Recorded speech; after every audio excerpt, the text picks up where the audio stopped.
Let's get as many cars driving by as possible, guys. Start up those lawnmowers and the fucking leaf blowers. I'm trying to do a review. You know how the story goes. As if I already don't have the motivation to do this. Now I gotta fucking fight the world. Goddamn sound pollution and shit. Noise pollution going on. Anyway. Should that be the intro? Should I make that the intro? What's up, everybody? Welcome to the Death Twitch. I'm Eric Harrison, and we're going to talk about Psycho 3 today. I'm going to continue. I'm going to start to continue to, goddamn, nope. Shit, son. Seriously, this is the real intro. I'm keeping all that in. So welcome, everybody, to, I'm going to say it all again, fuck it. This is Eric Harrison. Welcome to the Death Twitch. Sorry I was away for a little while. I was dealing with some stuff. I'm back, though, to continue the franchise review of Psycho. So, without any further ado, no more shenanigans, Psycho 3 from 1986.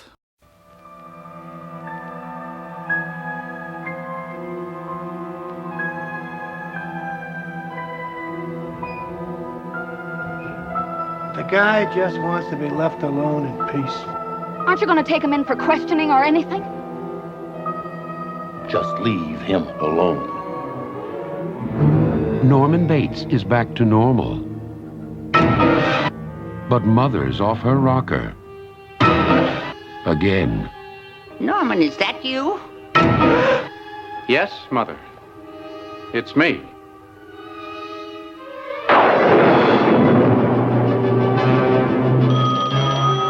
Bates Motel.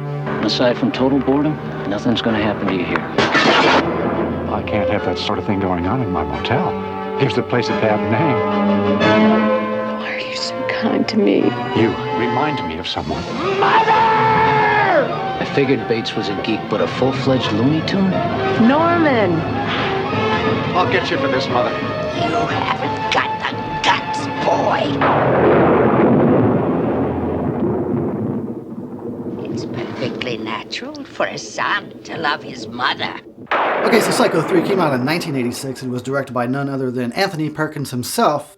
This was his directorial debut. I believe the only other film he ever directed was something called Lucky Stiff, which sounds like a porn, but I don't think that it is. Alright, so the plot of Psycho 3 is it takes place 1 month after the events of Psycho 2. Various characters find their way to the Bates Motel where they meet the seemingly friendly Norman Bates. There's also a journalist on the scene snooping around looking for clues to find out if possibly he has been back up to his old tricks, and wouldn't you know it, people start to show up dead.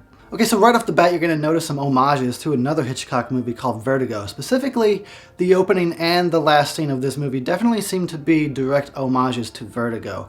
But we're introduced to this character named Maureen, who is apparently supposed to be our Marion Crane surrogate for this movie, and she's a nun having inner conflict. She wants to commit herself to this higher cause, but apparently she still has cravings for the flesh, and it's eating her up inside. Like, she's such a fucking drama queen. She really is. I think she maybe overdoes it a little bit. Can you say emo? But anyway, as these other nuns come to both condemn and try and rescue her, one of them accidentally falls and dies. So she's hitchhiking along and she gets picked up by this guy named Duke, who happens to be the same actor who played the character Lawnmower Man. I am God here. Then we're finally, over 10 minutes into the movie, we are finally introduced to Norman Bates. We find him poisoning birds so that he can stuff them. And while he's stuffing them, he takes the spoon that he just put in this dead bird and then fucking eats peanut butter with it. Oh yeah, that's our Norman. And, you know, in case you thought he might be okay, they, you know, show us some scenes where he's flipping out and seeing things that aren't really there. So yeah, it's the Norman we all know and love. He's still doing his thing, poisoning animals, people, to stuff them. He's still got his mom over there to talk to and you know, to always tell him, she is a slut, kill her, shit like that. It's funny, it makes me laugh. And as I stated, there's this journalist on the scene snooping around and looking for clues to find out if Norman is back up to his old tricks, doing his whole thing again. And she's at a diner, bringing it all up, and everybody there, of course, doing this thing again, just like I said in the last review. Everybody in this town is totally okay with Norman Bates being there, and I guess it's fine. They're all very forgiving people, you know.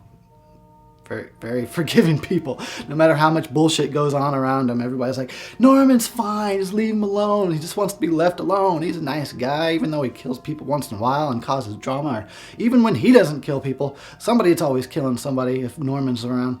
But anyway, so she starts talking to Norman at the diner, and I really like this scene, by the way. The monologue that Norman gives when he's talking to the journalist I think it's pretty amazing. It gives us such an in-depth look into Norman's character at this point. He is self-aware at this point of all of his issues, his psychological issues, and he knows that like he's done bad things. So this is where you really can see the schizophrenic in him, because one of the interesting things about Norman Bates as a killer is that Norman himself is the nicest fucking guy you could ever meet, man. He'll put you up at his motel for free. He'll make your ass some sandwiches, you know? He's a great guy. Unfortunately, he's got this alter ego that's not so great. But that's what's interesting about Norman is, as himself, he's like the nicest fucking guy. He's like Mr. Rogers. He's Mr. Rogers. He just happens to have a dark side. So when that dark side comes out and when he kills, he's killing as mother. So it's not Norman Bates usually. It's not Norman Bates doing the killing, it's mom. So that's an interesting thing, that he understands this about himself, and he knows he's done damage to people's lives and others and families and stuff, and he feels bad. He does. He feels bad because he doesn't want to be this way. He doesn't want to be that way at all. So it's a very interesting character, actually, when you get down to it and think about it. He's kind of complex, and it's cool. Alright, so this is the scene where he sees Maureen for the first time, and he starts having flashbacks to Psycho 1, because I guess she looks like Marion Crane, and she's got the same initials, so he starts flipping out, because he's a psycho. Got to do that. And then, of course, she finds her way to his motel, even though he kind of just wanted to avoid her. I guess it was meant to be. Now, I want to say this right now. First of all, it's really cute to watch Norman, like, be shy and around her and kind of like try and smile and be flirtatious. It's so fucking adorable. The funny thing is they're both awkward. Like, these two were made for each other. So when you really step back and look at what this movie is, it's not just a horror slasher. This is a tragic romance slash black comedy. Now, these two, like I said, are made for each other because they're both awkward. They're both repressed. You know, they both need each other. Here's the thing. In each case, the problem with each character is the repression of the sexual urge. You know, in Norman's case, it's his mom forced him to repress it, and then he continued that even after he killed her to try and repress it, and then whenever he would feel a sexual urge, he would go out and kill. And then in Maureen's case, it's because of religion. You know, you can't, if you're going to be a nun, you can't have sexual relations at all, you can't get married, you can't have kids, you can't drink, you can't do a lot of shit. So it's repression, specifically of the sexual urge, is apparently what creates killers and makes people want to commit suicide and shit like that. So, God, if they would just fuck, they just need to fuck. Imagine how many lives could have been spared if they would just bump uglies, you know what I'm saying? And I can just imagine, like, the realization. I can just imagine them going at it.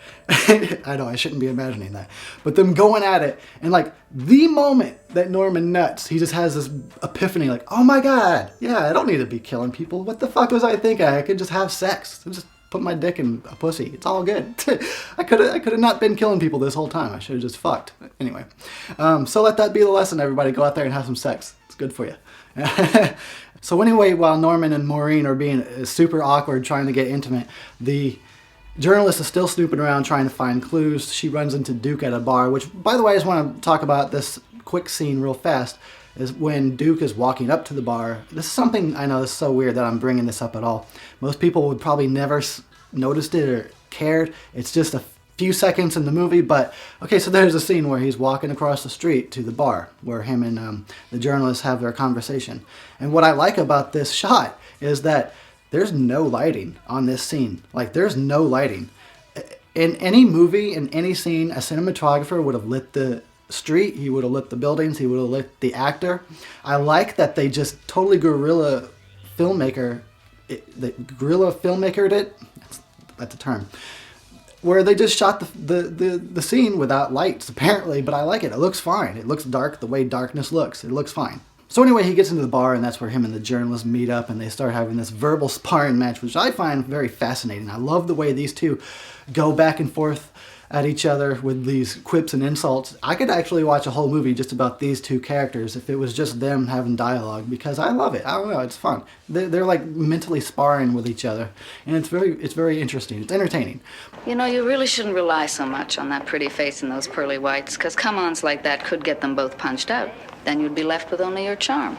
So at some point in the movie, a ton of like teenage characters are introduced from some rival football team. They're there for homecoming, so they all stay at the Bates Motel. You know, when they show up, the first thought is, okay, it's the mid-'80s, slashers, pretty big. They had to throw in a bunch of teenagers to get slashed up. But then, like, and only like one of them gets killed. So they threw in all these teen characters, and I just thought right away, I thought, oh man, here we go. It's just going to be one of those just body count movies where all these teens get slashed up. But no, that doesn't happen. It really kind of subverts your expectations. I guess maybe they just wanted to have the motel have fucking people in it for a change. And I'll be honest with you, I actually like seeing that the motel's got business. There's people walking around. There's stuff happening. And, you know, and Norman is the psycho, you know, trying to keep himself under control, killing people. In the midst of all these characters coming and going, usually it's just a quiet, desolate, isolated location. Not in this movie. There's tons of people walking around. And there's so many funny scenes. Like I said, this is a black comedy for sure. Anthony Perkins was definitely going for dark humor in Psycho 3, even to the point of it becoming cartoonish, literally cartoonish, when they start using cartoon sound effects and like Woody Woodpecker in the movie, but we'll get to that. So then we get to the scene where Maureen decides she's going to end her life because she just can't take the fact that she wants dick so bad. So she gets in the tub where, you know, a few decades earlier, Marion Crane was slashed up, and she cuts her own wrists, and then, you know, Norman puts on his wig and his dress, and he's going to go do his thing, and then when he, you know, opens up the shower curtain, she's in there in a pool of blood, and it does subvert what you would think would be, oh, they're just going to repeat the shower scene, but then they don't, so that's cool. I like stuff like this. Set stuff up so, like, oh, you think it's going to be obvious, and then they subvert your expectations, so that's cool, good stuff. She thinks she sees the Virgin Mary when she's looking at Norman Bates, so she thinks that she was saved by the Virgin Mary and Norman Bates, or whatever. I don't know. This girl's a mess. And then, so this is, I guess, one of the first times where he really himself stops himself from committing a murder. So it's one of the first times he really stands up against his alter ego. He saves a life instead of ending one. And this is where, like, that's when the romance between the two start to blossom, because he's coming out of his shell. He's coming out of that murderous alter ego, and she's starting to realize that she can be intimate with this person, and maybe, you know, being a nun necessarily isn't for her. So it's really great to see these two finding each other and like, oh, you know, he's gonna stop murdering people now because he's in love. Oh, that's nice. So you want to see him happy too. You really do. You just want to see these two wind up together, although it's a little bit dangerous, I suppose. Hopefully it would, if they had gotten together, hopefully it would have cured Norman, but it could have just created two psychos, and then if they had kids, they'd just been a fucking family of psychos. So I don't know. Anyway, so then we get to this scene where I feel like the movie just becomes like the Lost Highway. All of a sudden, it's a David Lynch movie in the motel room with Duke and some tramp he picked up at the bar, and he's got lamps and he's naked and there's pornography all over the walls, and the place is thrashed, and it looks like my kind of party, to be honest with you. Dick Laurent is dead. So anyway, in this scene, Anthony wanted the actor to be naked, and he is naked, but they wanted it to be a full frontal shot of him sitting there in the chair. He was not comfortable with that, so that's when he came up with the little deal with the lamps to keep his dick hidden and shit. So, so after someone shows up dead or missing, the world's worst sheriff shows up to search the house, and they don't find anything, not even Mrs. Bates, and that freaks Norman out. So he goes and confronts Duke, who apparently stole the corpse of Mrs. Bates from Norman's house to blackmail Norman, because he wants, you know, I don't know, he just wants to exploit somebody, anybody. He's a fucking bad person.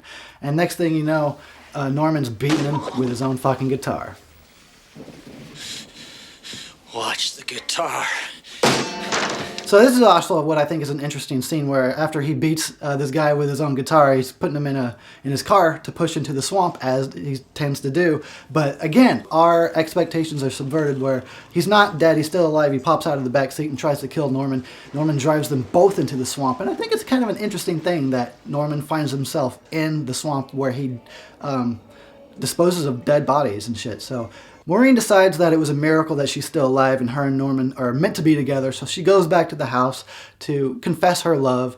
You know, she goes up the stairs. They meet up at the top of the stairs. They're all lovey-dovey. You think, oh, yay, it's going to happen. And then wouldn't you know it,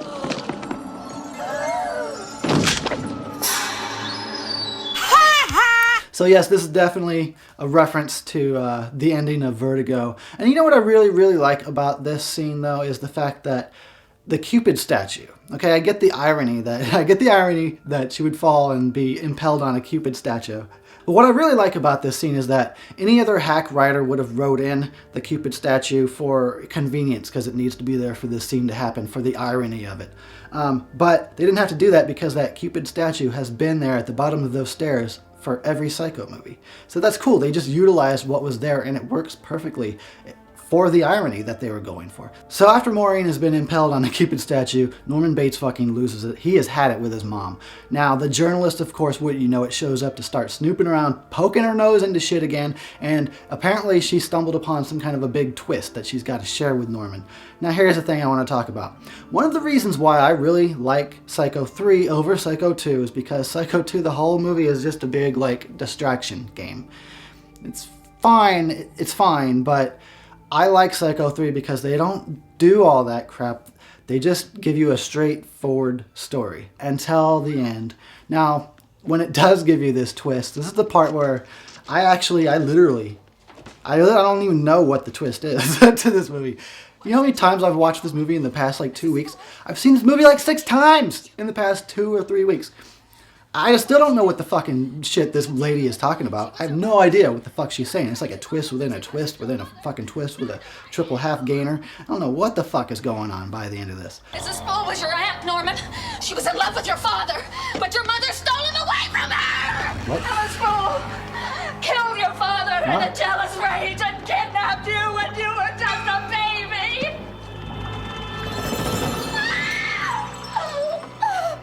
She killed your father because she thought you were a child! The child she should have had with him! What? I don't know what the fuck it is. But anyway, you'd think Norman's gonna stab her to death, and no, he goes after Mom, and he stabs Mom to death. It's crazy. Now, this is what's cool about this. This is called a character arc. This is a conclusion. This is great. Because in the original Psycho, he was stopped by others. In Psycho 2, you know, he got away with being Psycho because they thought it was somebody else. So he's never really had to sort of stop himself. He's never really had to face Mom like this. And now here in the third one, he actually does stand up to her and he stabs her to death, you know, whatever, deader.